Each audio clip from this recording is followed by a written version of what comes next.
আলোচনা হবে, কোরআনের তেলাওয়াত যখন হবে, কোরআনের আলোচনা যখন হবে, তখন তোমরা মনোযোগ সহকারে শুনতে হবে। ফাসতামিউ, মনোযোগ সহকারে তা শুনবে, এবং ওয়ানসিতু, চুপ থাকবে।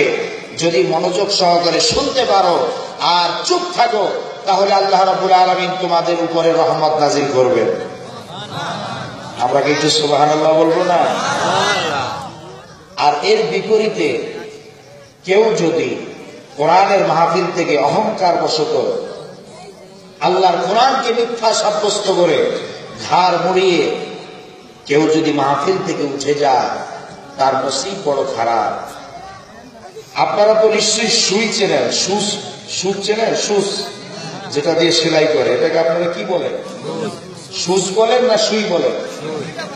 হ্যাঁ, দুটোই বলা হয়। আচ্ছা, অনেক এলাকায় শুধু সুই বলে, সুচ চেনে না। তো আলহামদুলিল্লাহ আপনারা দুইটাই চেনেন, সুচও চেনেন, সুইও চেনেন। এই সুচের বা সুইয়ের যে ভিতর থেকে যে সুতাটা যেখান থেকে ভরা হয়, এই ছিদ্রটা কি বড় থাকে না ছোট থাকে? ছোট থাকে না বড় থাকে? ছোট থাকে।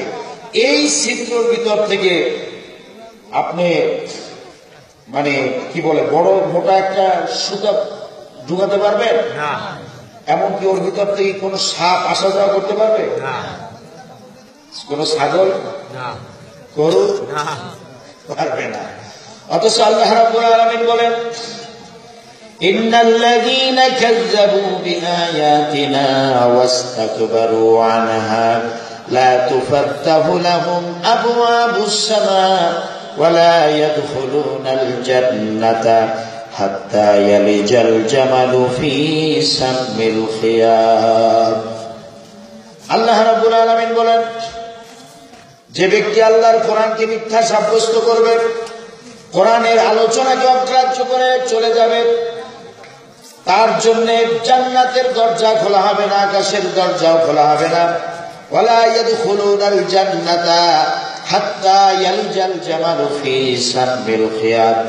সুচের ছিদ্র দিয়ে উট গমন করা সম্ভব হতে পারে, সহজ হতে পারে, কিন্তু আল্লাহর জান্নাতে প্রবেশ করা এর থেকেও অসম্ভব। ওই ব্যক্তির জন্য যে কোরআনের মাহফিল থেকে উঠে যাবে, কোরআনকে অগ্রাহ্য করবে, আল্লাহ যেন আমাদেরকে মাফ করেন, বলেন আমিন। আমি বেশি সময় কথা বলার প্র্যাকটিস বা অভ্যাস আমার নেই। আমি 1 থেকে 1.5 ঘন্টা আলোচনা করি। তো আমি তো 10:30টায় আলোচনা শুরু করেছি, হয়তো বা আপনাদেরকে নিয়ে আমি 12টা পর্যন্ত যাব।